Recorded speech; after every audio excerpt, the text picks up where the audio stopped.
For 10 years, Alara had been my entire world. I had her favorite flower, the gardenia, tattooed just below my collarbone as what I thought was a permanent symbol of a love that was just as enduring. She had finally, after all this time, agreed to marry me. But while I was planning a life with her, she was keeping an 18-year-old boy on the side, a secret shadow in the wings of our life.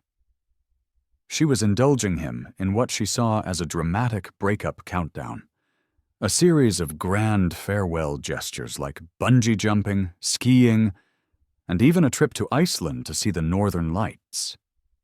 What she didn't know was that I was on a countdown of my own, one that had nothing to do with our wedding. I wasn't going to live much longer. I had already booked a one-way ticket to leave the country, donated all the assets she had put in my name, and had the ink of her favorite flower painfully lasered from my skin. While she was counting down the days to our wedding, I was counting down the days until I left her for good. The plan to leave her solidified the same day a doctor told me I had late-stage stomach cancer. It was on that same fateful day that Alara's young lover found me. He approached me with a sincerity that was almost frightening. "Brother," he began, biting his lip nervously, "I know you're getting married soon, but Alara doesn't love you anymore." I already knew I was just a placeholder for a memory she cherished, but I let him continue. "I've been with her for a year now," he confessed, his voice a mixture of guilt and misplaced pride. "We've slept together 78 times, 53 times in a hotel, 21 at my place, and 4 times at your place, in your bed. If she still loved you, I wouldn't exist." I found the whole situation darkly amusing. I lit a cigarette, the smoke curling between us as I looked at him. "What else?" I asked, my voice calm. "Keep going." He pulled out his phone and played a video for me.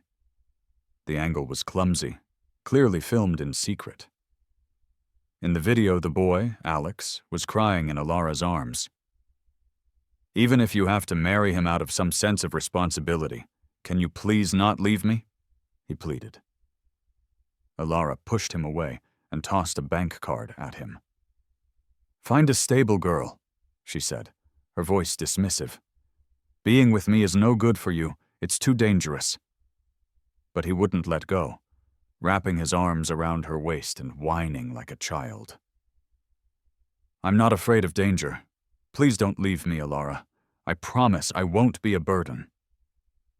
She paused, her gaze sweeping over his tear-streaked face for a long moment before she leaned in and kissed him. I stubbed out my cigarette. The kid was the picture of youthful innocence, all fresh-faced with that collagen-rich skin. The moment I saw him, I recognized it. He looked a lot like me, or at least like the 18-year-old version of myself. "You're right," I said, standing up from my chair. A sharp pain jabbed at my stomach, but I hid it by leaning against the table for support. "If Alara still loved me, you wouldn't be here. But don't get too attached. She doesn't love you any more than she loves me. She only loves the Leo from her memories, the pure, untainted boy who died helping her climb her way up in this world. In a few years, she'll find another replacement for that memory, and you'll end up in a much worse place than I am." It was a lie, of course. I was on my way out of this world. How could he possibly end up worse than me?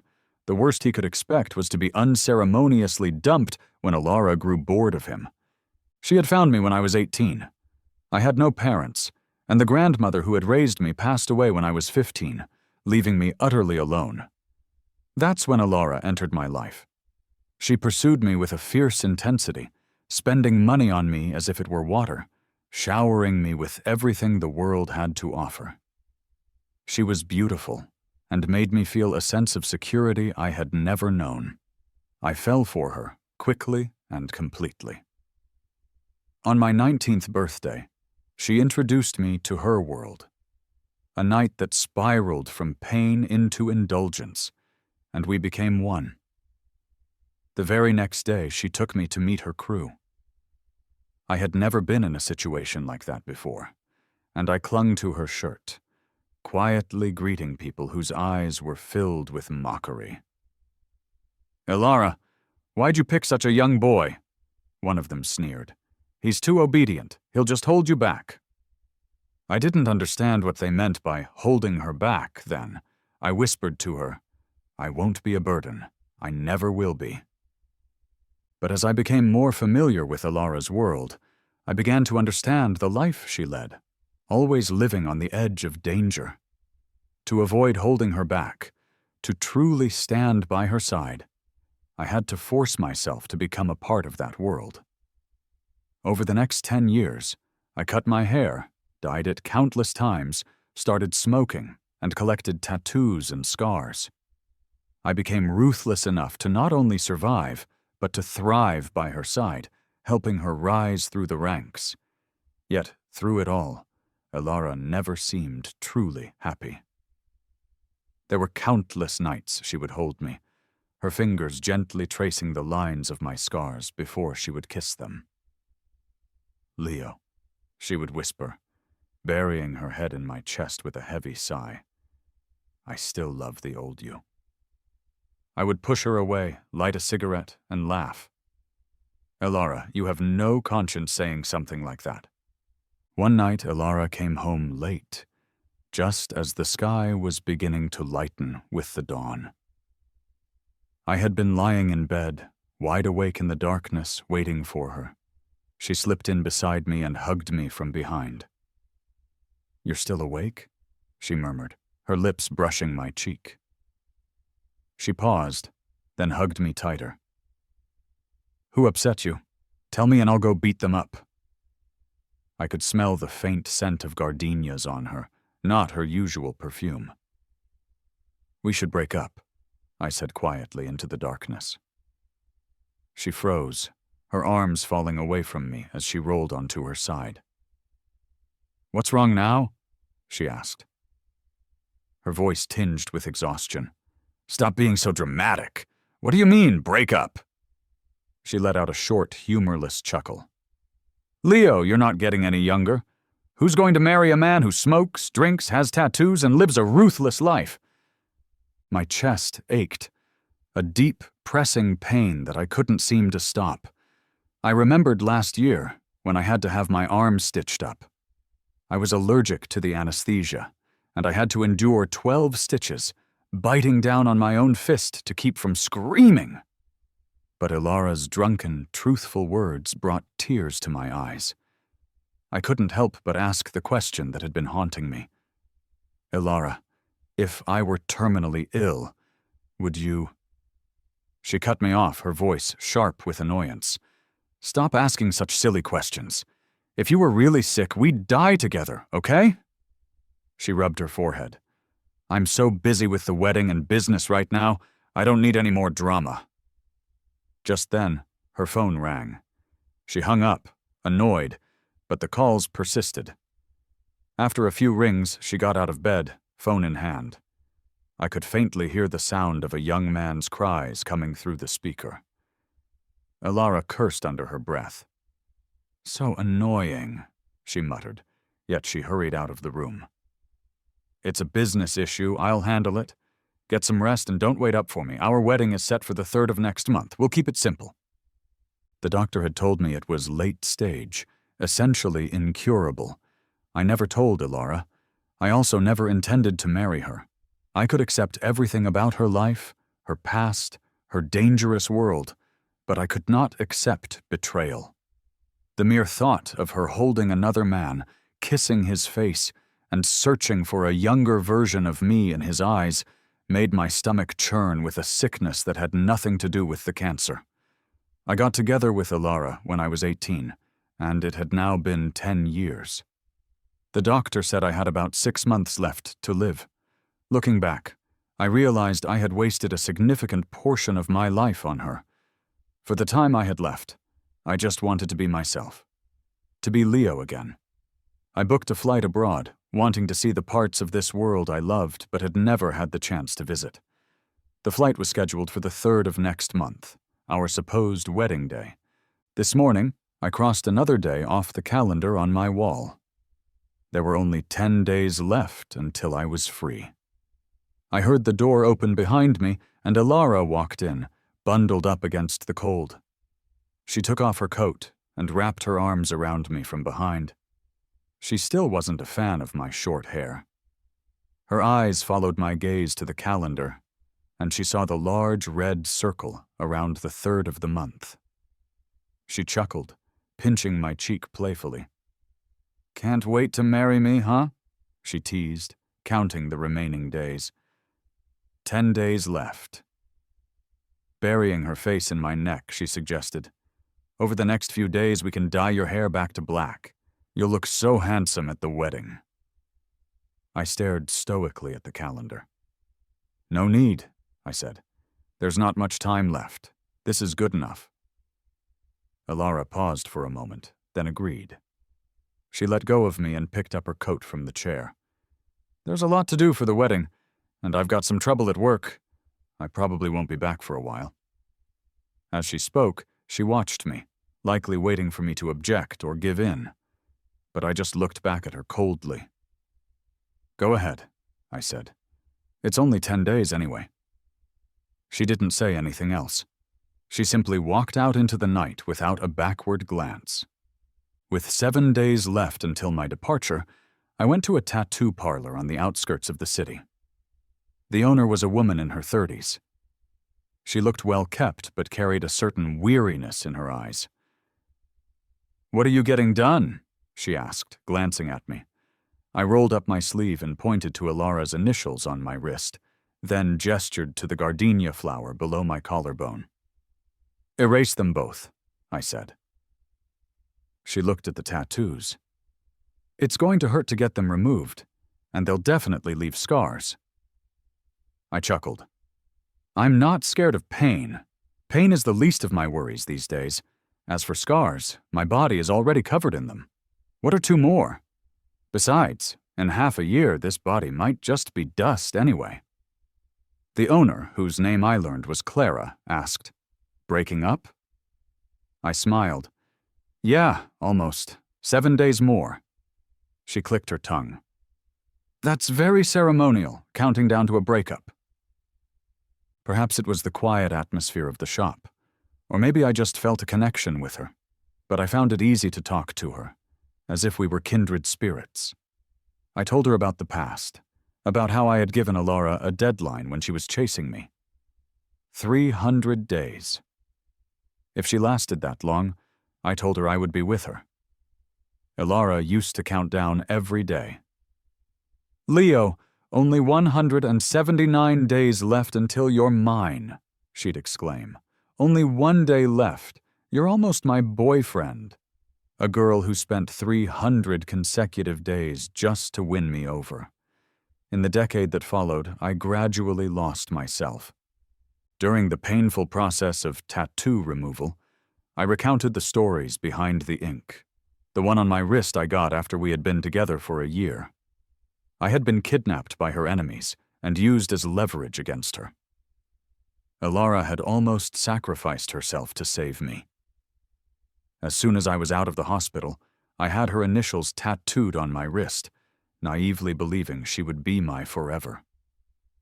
But when I eagerly showed her my new tattoo, her reaction wasn't what I had hoped for. She was surprised, but only asked why I had done it and if it had hurt. Then she hugged me and said, "Don't do it again. I don't like seeing you get hurt. You're great as you are, a clean, flawless Leo." Back then, I thought she was just being caring, but in reality she was just being honest. The gardenia on my chest I got when Alara promised to marry me when I turned 28. She adored gardenias, always loving their pure, delicate nature. So I tattooed one over my heart, waiting for the day she would finally be my wife. Now, as she had finally set a wedding date for this year, my 28th year, I was planning my escape. Even if this body wouldn't last much longer, I didn't want any of her marks left on it. Pointing to my other collarbone, I told Clara to tattoo a trumpet vine there. Alara loved gardenias, but I had always preferred trumpet vines. She wished for me to be unblemished, Yet in my final days, I chose to be a proud, climbing vine. Walking out of the shop, the evening had settled in. On my way home, I passed a cotton candy stand and couldn't help but stop. It had been ages since I'd had one, probably not since I was a little kid. Back then, my grandma would give me a few coins for a treat, calling me a greedy kid as I devoured the sugary cloud. Her face was always full of smiles and warmth. As I passed a street corner, a little girl exclaimed loudly, "Mom, look, that guy is so cool! But why is he eating cotton candy? Isn't that for kids?" Her mom laughed. "Who says only kids can eat cotton candy? Anyone can. Sweet things make people happy." I continued walking, the little girl's voice trailing behind me. "But why doesn't he look happy after eating that sweet candy, Mom? He looks kind of lonely." Her voice faded as I reached my apartment.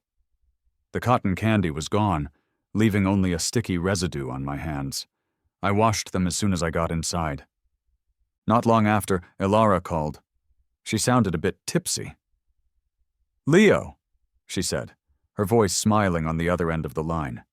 "Just 7 more days and you're marrying me. Do you want to go pick out a wedding dress tomorrow?" I replied flatly, "You decide." There was a moment of silence on her end, and then I could vaguely hear a man's voice, playfully whining in the background. "Ilara, let me come with you to try on dresses. Don't you want to see me in wedding clothes?" After a long pause, Ilara's hoarse voice replied, "Okay." I wasn't sure if she was responding to me or to the boy beside her. I woke up and crossed off another day on the calendar. Just 6 days left. Today I was going to a concert. I changed my clothes, washed up, and even put on some makeup. I felt a bit unwell, a dull ache in my stomach, but it was manageable. The reflection in the mirror showed me wearing one of Ilara's least favorite outfits, a short skirt that showed off my skinny limbs. A peaceful smile settled on my face as I finally made peace with all the ugly scars that marred my skin. And there, under my right collarbone, a Chinese trumpet vine was in full bloom. The concert was packed, and I joined the crowd, singing along at the top of my lungs. My proud destruction, my hated ordinariness. The lyrics reminded me of everything I loved and lost. I must have been too caught up in the music because I only realized how much pain I was in after the song ended. I gripped my seat, silently enduring the sharp cramps in my stomach. Suddenly, a carton of warm milk was offered to me. The stomachache made me glance up. It was a young woman with a kind face, wearing a creamy white down jacket. "Stomach ache?" she asked with a gentle smile. "The milk's warm. It might help." I took the milk, the warmth in my hands driving away some of the coldness inside me. "Thank you," I said. During the song break, she shook her head.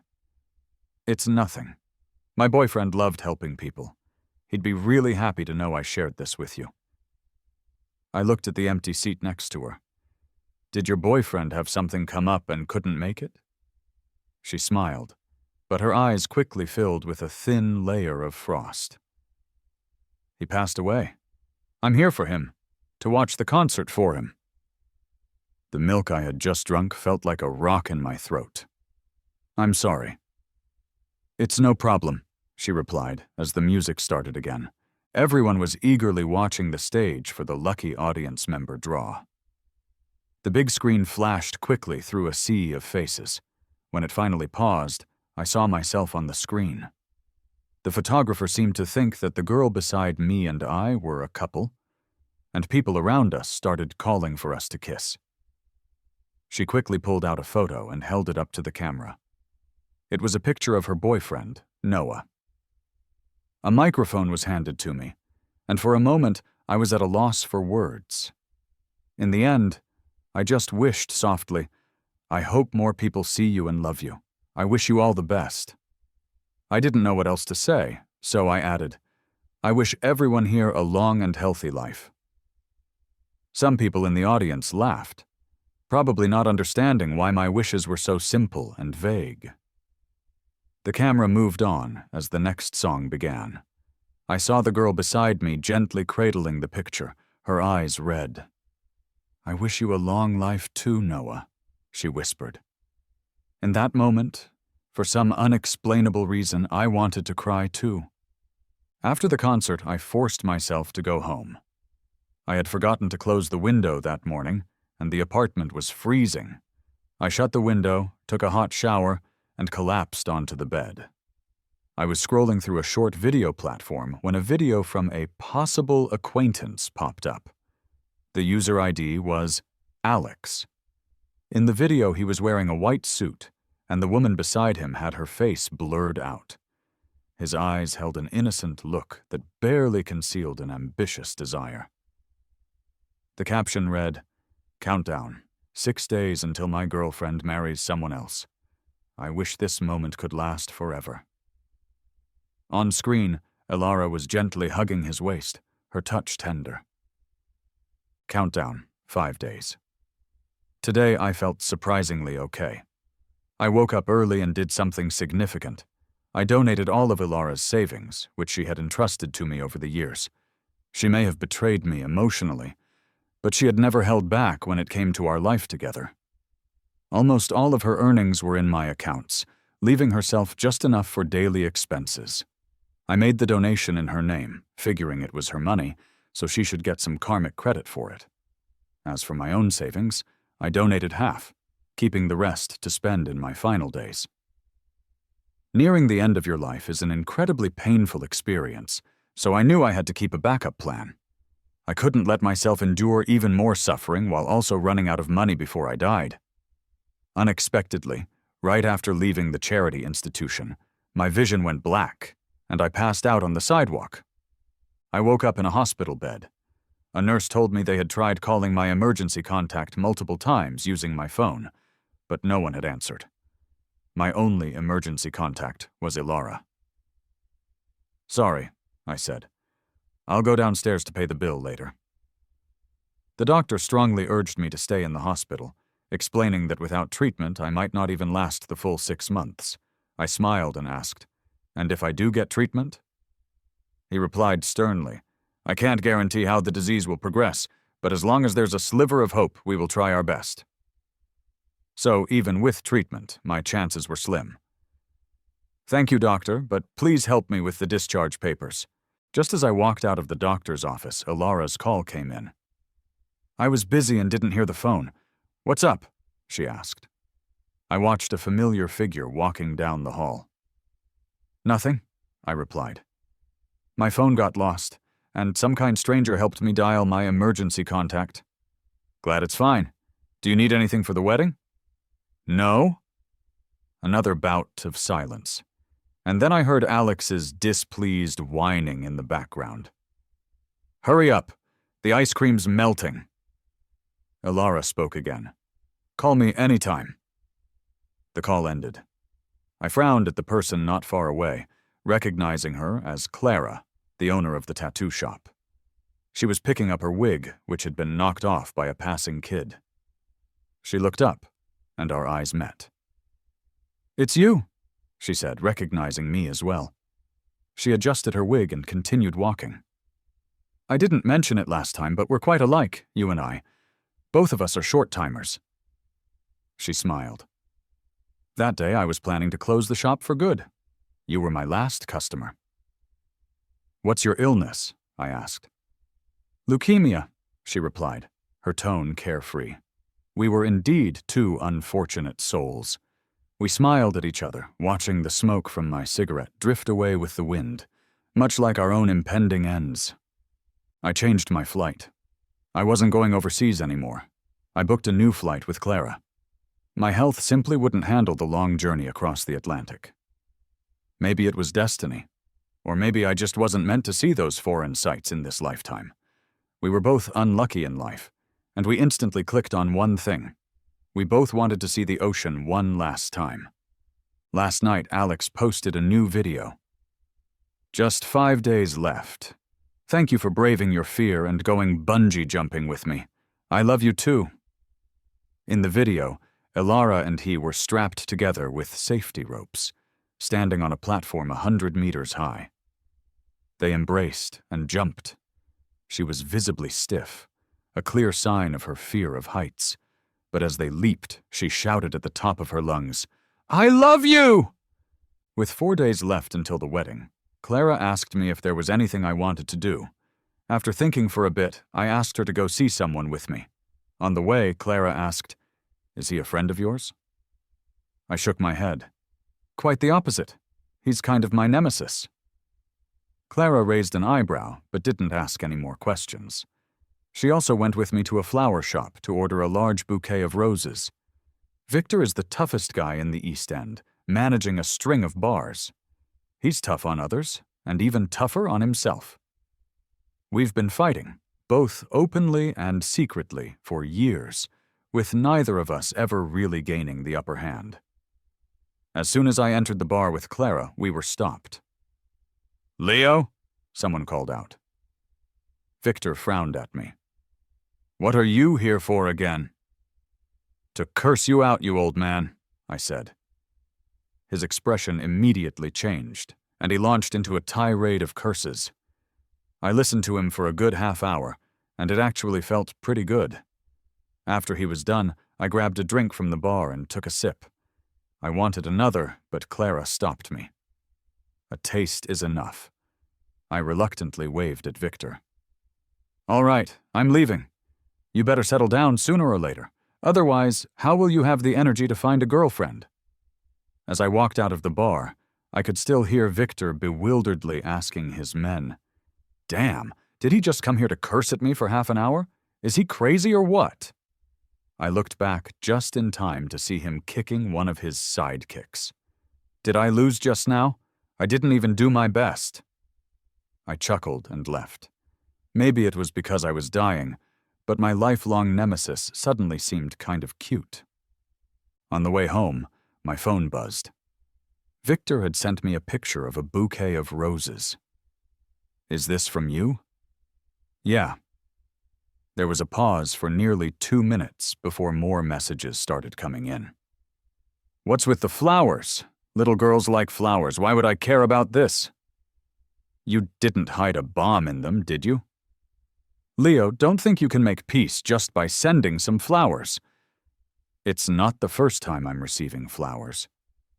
"The flowers are quite nice, thanks." "Let's have a meal sometime."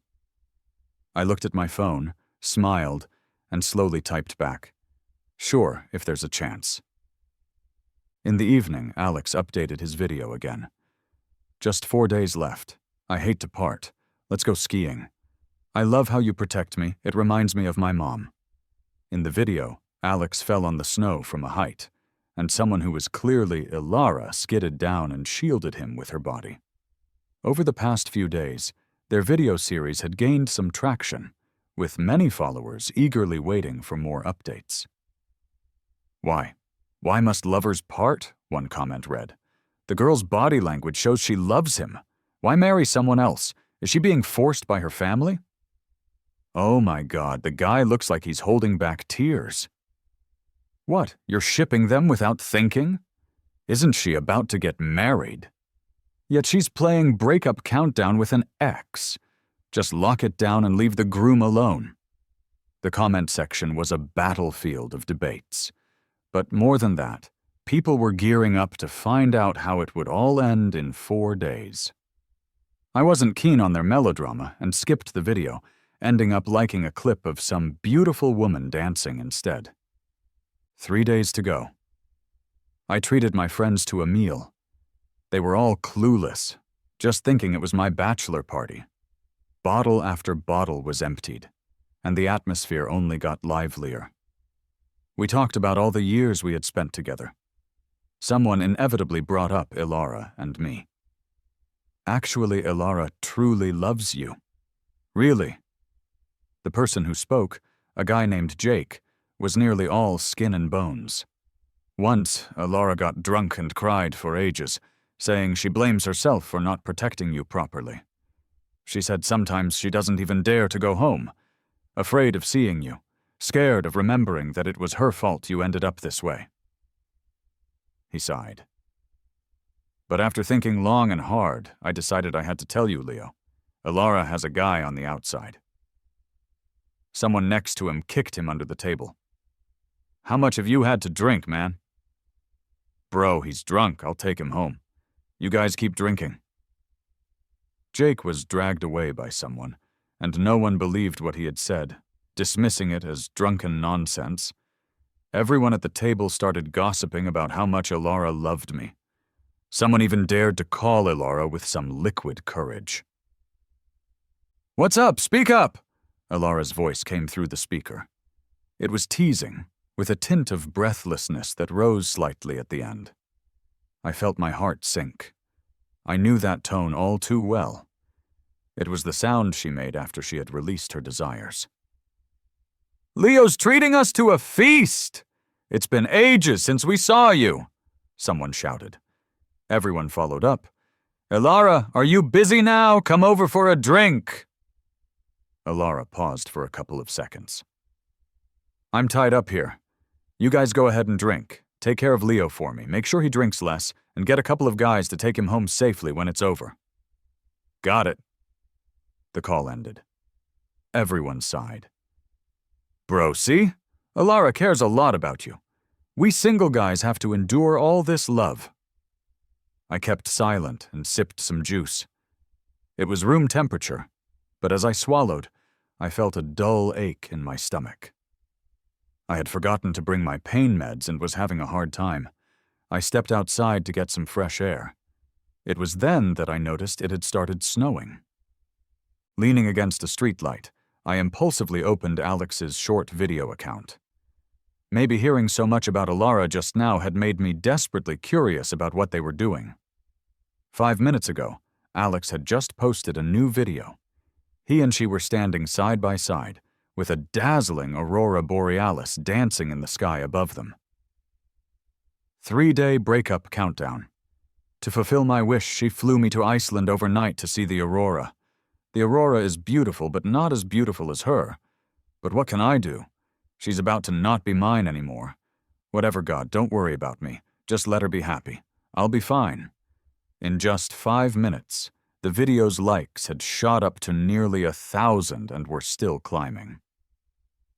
I'm crying my eyes out. God, don't worry about me, just let them be happy. This is the first time I've ever hated the main girl. Seriously, did that groom save the bride's whole family or something? Speechless. There's a bunch of love-struck fools in the comments. I stared at the aurora in the video, mesmerized by its beauty. I remembered curling up on the couch with Alara, watching a documentary about it on TV with envy. Alara, promise me, once you've made enough money, you'll take me to see the aurora, okay? Sure, she had answered softly. I'll definitely take you there. Snowflakes fell on my eyelashes, making my vision blurry. I blinked, and the snow melted. But the person holding hands with her while watching the aurora was not the 19-year-old Leo. The day before the wedding, I got a call from Alara early in the morning. Tomorrow's the wedding, she said, her voice sounding a bit tired. Are you nervous? Not really. Have you been busy lately? Miss me? Not really. Another silence fell between us. She murmured, I know you've been upset with me lately. Tomorrow I'll give you a big surprise at the wedding, okay? Okay. After hanging up, I headed out. I flagged down a cab and went straight to the cemetery.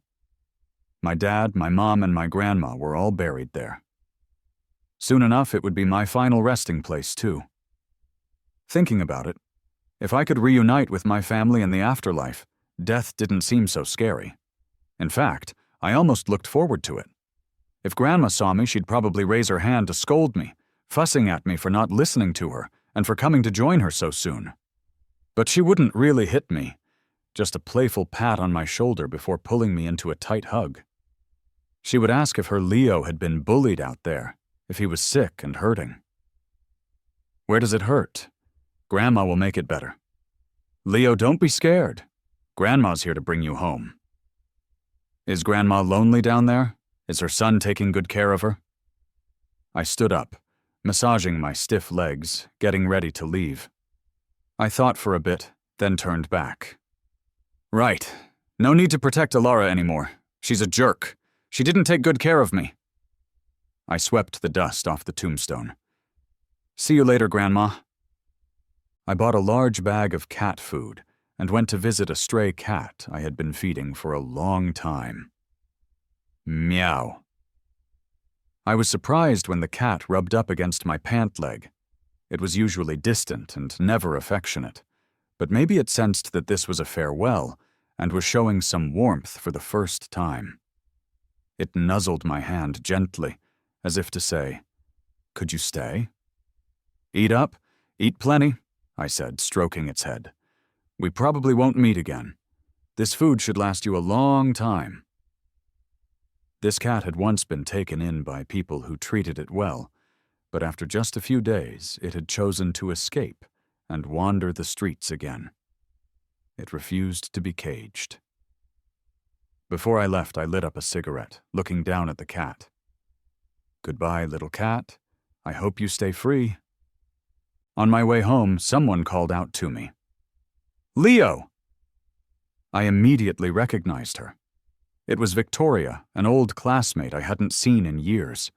Back in school, everyone knew she had a crush on me, but she never confessed, and I pretended not to notice. "You remember me?" she asked, looking genuinely happy. "You haven't changed much." "You have, but I still recognize you." "Of course," she said, looking at me with bright eyes. "You're just like you were back then. You haven't changed a bit." How could that be? The smile that broke across my face was bitter. Sometimes even I didn't recognize myself anymore. Being with Alara had been tough.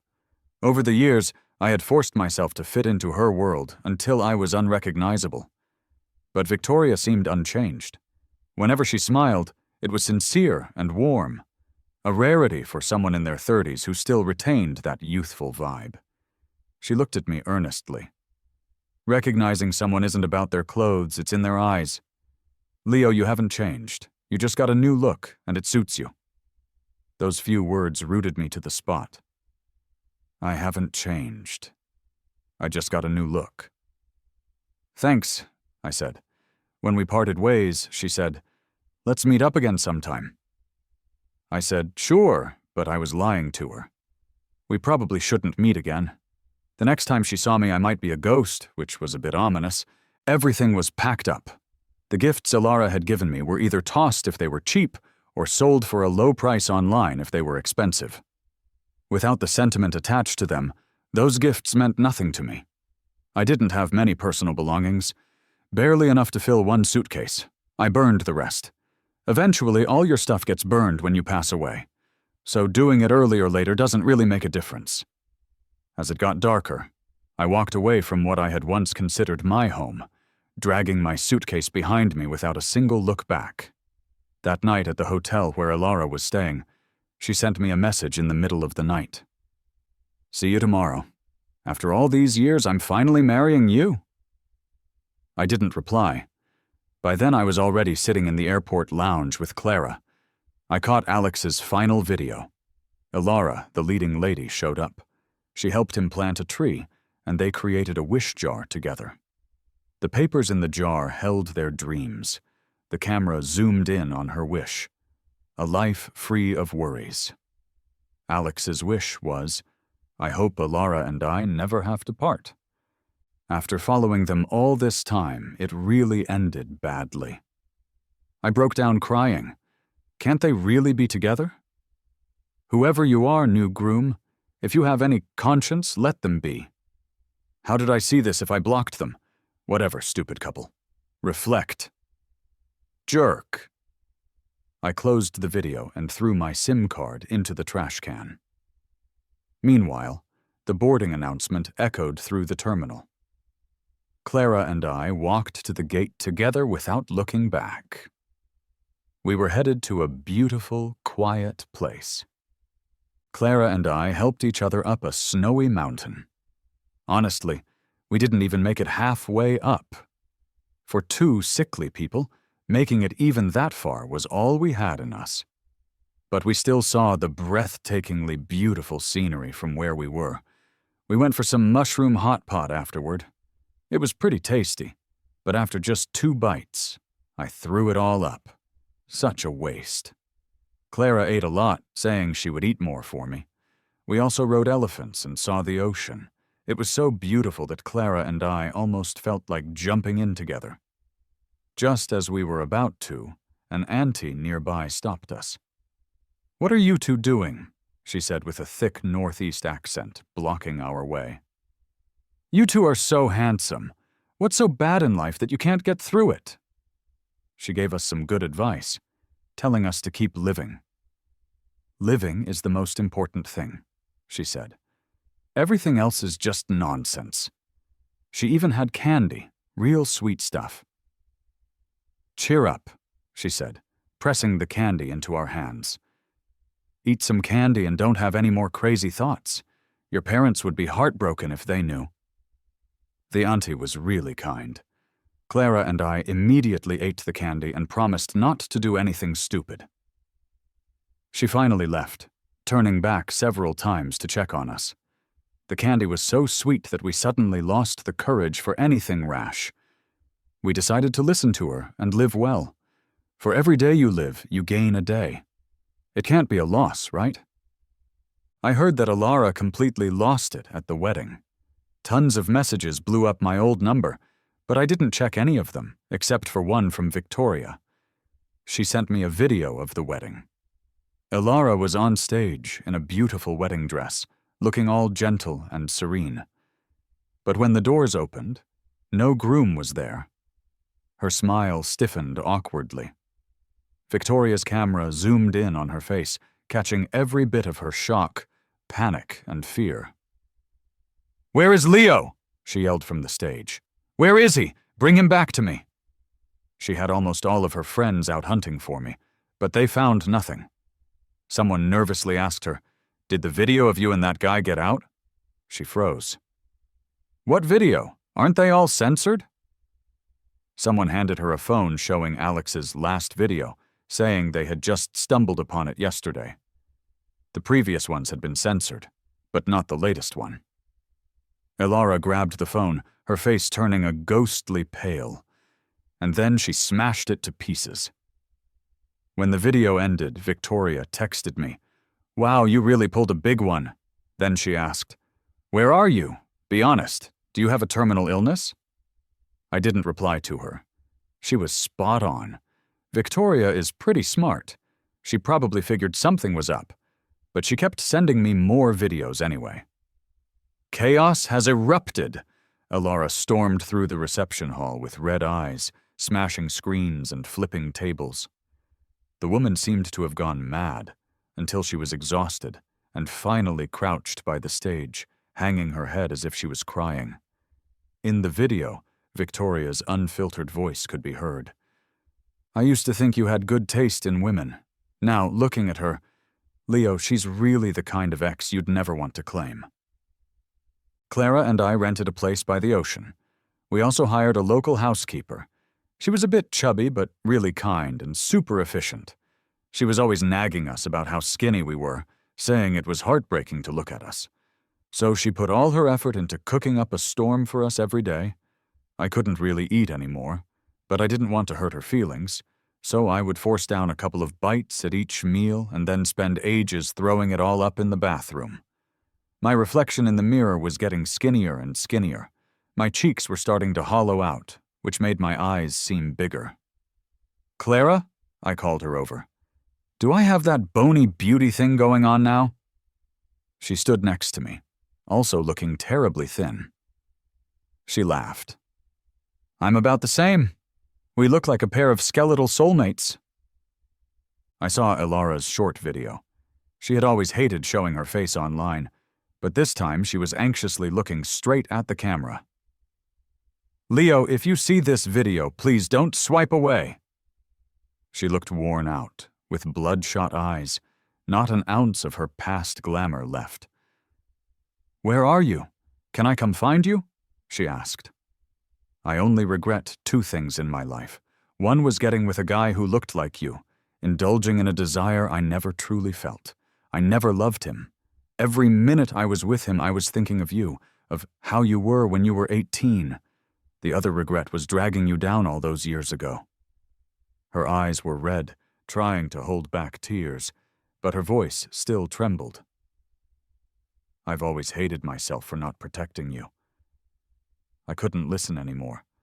I swiped the video away. Clara was next to me, listening with disgust, constantly asking me if I would ever forgive her. "Of course not," I said. I swiped through more videos. "Unless she follows me to my death," I joked. But even if Alara did follow me to my death, I wouldn't forgive her. She was too dirty. Alara's video blew up. She and Alex quickly became infamous on social media, the new symbols of untrustworthy people. Everyone had thought that some powerful groom was forcing Alara into a marriage, and that her videos with Alex were all just a way to break up with a bang. But they weren't expecting this twist. What about the groom's 10 years of love? What about my tears these past few days? Being a homewrecker like that? What a storyline. That guy was my middle school classmate.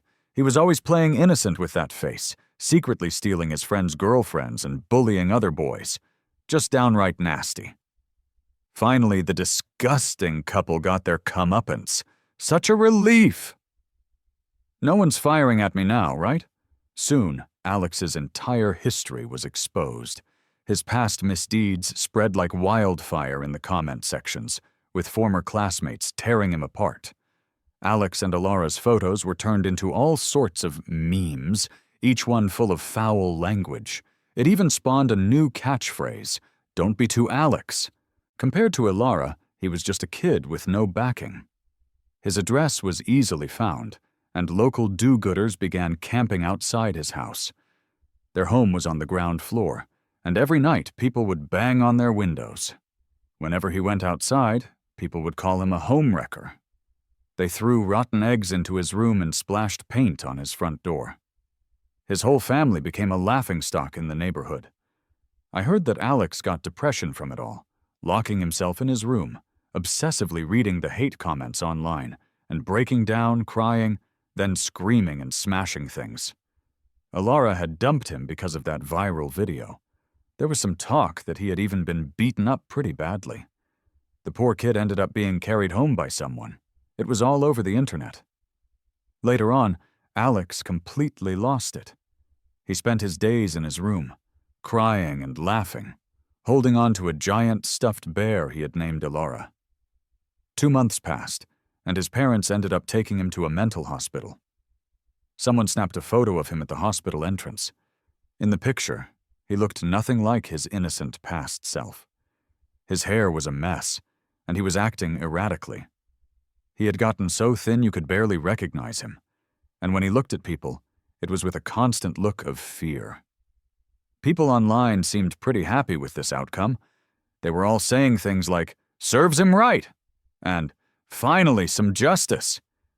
They were just waiting for the girl's karma, wondering why she got to hide away.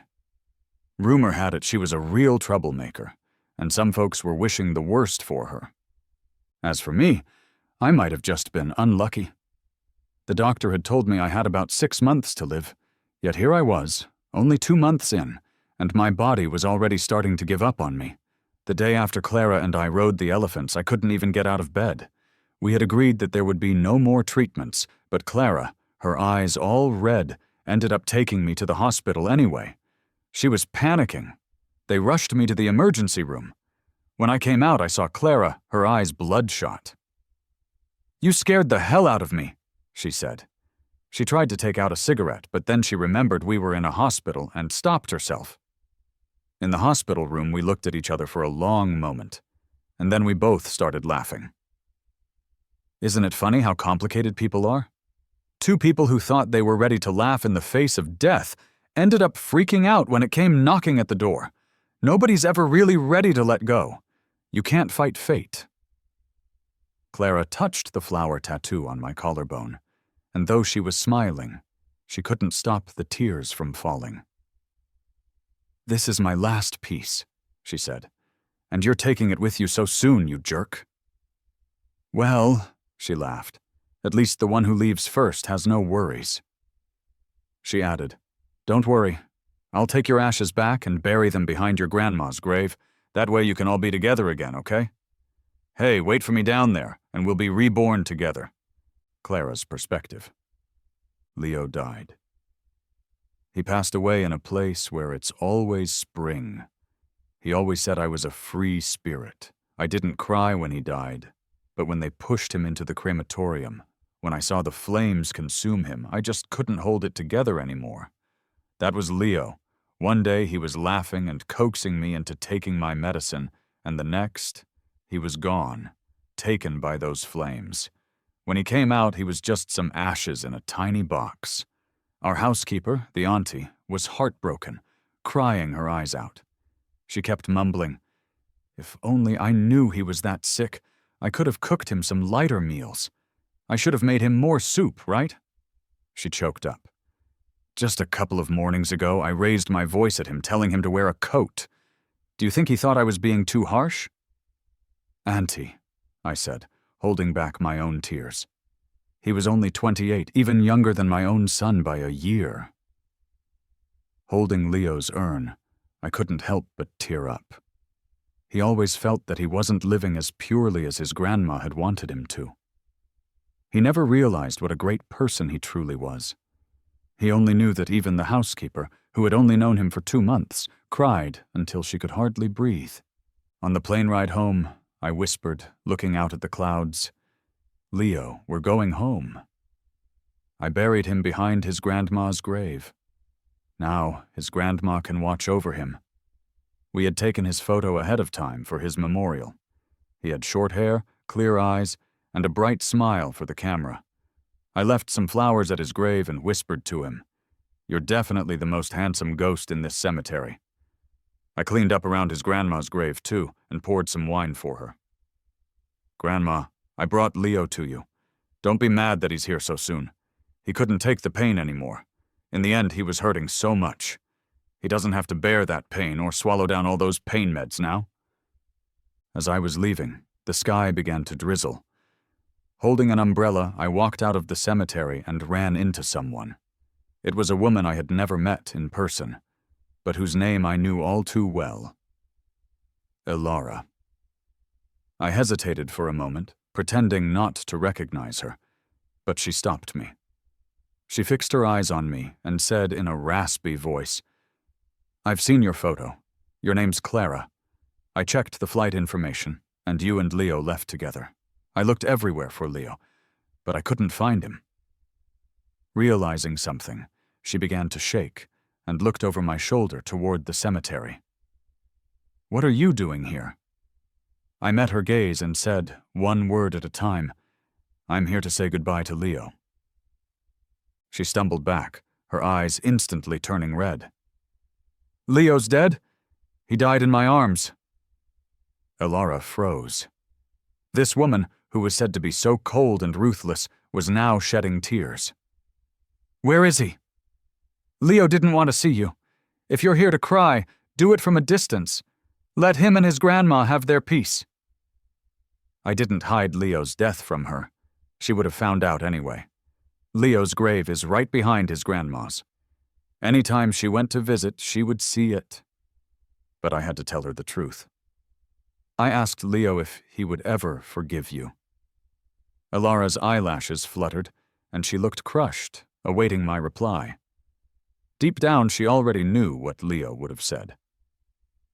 "Leo said," I told her, "only if you die." Before he died, he got rid of your name tattooed on his wrist. He erased the gardenias on his chest. He hated gardenias. On the other side, he inked the flowers he truly loved, trumpet vines. He threw away all the gifts you had given him, donated all the money, and burned everything that connected him to you. Do you know why? Slowly, I said, as I watched her eyes go empty, feeling an odd sense of satisfaction. Because he wanted nothing more to do with you. You were filthy, and you made him sick. Leo saw Alex's videos ages ago. He knew about each and every day you spent with your lover, counting down to your breakup. You really thought the countdown on the calendar was him eagerly awaiting your wedding? I suddenly burst into laughter. Ilara looked down, her eyelids twitching violently. I went on. He never really thought about marrying you. The countdown on the calendar was just him marking the days until he could finally leave you. You're a woman who is beyond repair.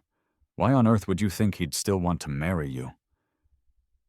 The woman lowered her eyes, her shoulders slumping in complete defeat. She choked up and said, I always blamed myself for turning Leo into what he is now. I know he did it all for me.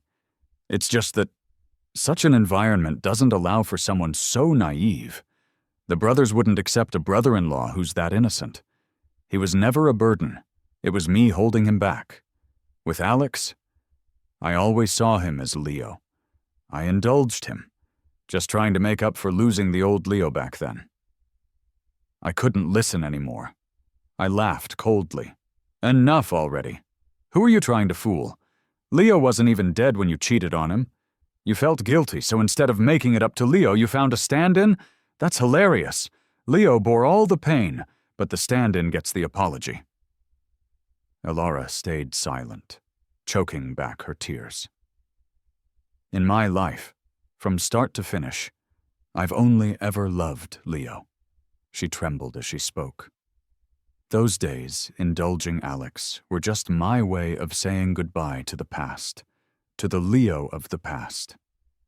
After marrying him, I was going to dedicate myself entirely to making it up to him. Leo took a knife for me a couple of years back and got hurt. He injured some muscles, and the doctor said it's unlikely he'd ever be as strong as he was. She laughed at herself. I had surgery. I was planning to tell him after the wedding that I might never be able to have kids, that he would be enough for me. I cursed under my breath, disgusted. I laughed again, saying, I guess you did one humane thing in your life. You lost Leo and ended up childless. It's fitting. I stood there in the rain, watching her get what she deserved. Hey, I heard you lost nearly all your places, I asked. You've lost everything, haven't you? Money, friends, everything. That's tough. By the way, Leo wanted me to tell you, all those places that Victor took over were ones that he secretly helped with while he was still alive. He knew all your weaknesses. But Leo was soft-hearted. He couldn't bear to see his brothers, who had followed him for years, fall on hard times. So he made an arrangement with Victor to ensure each and every brother had a way out. They'd be better off with Victor. I laughed. You see, Leo made sure everyone had a path forward, even that stray cat he always fed. Before he left, he gave some money to a local store owner to take care of it. Everyone except for you. You know how much he hated you, right? The rain came down harder, drenching her completely. I walked away under my umbrella. I didn't take a cab. I just walked along the road outside the cemetery. My mind was cluttered with memories, old ones, and the more recent ones with Leo. Leo always said I had a carefree spirit, but once I depended on someone too, and was let down. After that, little by little, I learned to let go. Leo was luckier than I was. He still had a grandmother who loved him, but I had no family. I was an orphan who grew up relying on the kindness of many. Suddenly, my thoughts were interrupted by a speeding car. A black Range Rover broke through the curtain of rain and slammed into a roadside barrier. A loud crash echoed through the quiet street. That license plate, ending in 999. I remembered it. Leo had mentioned it once. It was Ilara's car. I stood there under my umbrella, coldly watching the flames rise from the wreck. Too bad for her. Some passing cars called an ambulance. A well-meaning driver pulled Ilara from the car. I didn't stay to watch. I hailed a cab and left. Because I already knew, no matter the injury, Ilara wouldn't truly live again. Ilara survived, but she found that life was worse than death. The one she loved the most refused to see her, even on his deathbed. The brothers she had once commanded despised her for her cruelty, blaming her for Leo's death. They all left to join Victor's crew. Her business was gone, her money had been given away. The crash didn't take her life, but it took her legs. Alara became truly useless. She didn't even have the courage to end it all. I guess it's because she couldn't face Leo down below. Once, when I was visiting Leo's grave, I saw her there. She wore a long coat, hiding her legs, sitting stiffly in her wheelchair, staring at Leo's grave with an expressionless face. In the wind and snow, she looked like a frozen statue. She stared for a long, long time. Until I left, she never dared to move a step closer. But this might be my last visit to Leo's grave, too. Ever since he was buried, my health has been declining rapidly. Without Leo here, there's no one urging me to take my meds. Sometimes the pain wakes me in the middle of the night. I take a lot of painkillers, over and over again. Finally, on a day when snow fell gently from the sky, my life came to its close. The bare branches of the trees had a light dusting of snow. Everything was white, and the trees seemed to have been reborn. My vision blurred gradually. I seemed to see Leo. He was standing in the snow, reaching out his hand to me. "Walk on, Clara," he said. "Don't be afraid." I closed my eyes, surprisingly at peace with accepting death. I had already prepared my affairs and bought my own plot, very close to Leo's. The tombstone next to mine was put up last year. The guy's photo on it was sharp and handsome, with a dimple on his left cheek when he smiled, looking gentle and sweet. The name on the stone was Ethan. It sounds nice. I think I'll like this new neighbor. Before my consciousness fades completely, I think that after I'm gone, I'll open a tattoo shop in the afterlife. The first thing I'll do is tattoo Leo, who's now become a ghost, with a trumpet vine flower. Because trumpet flowers always remind me of him,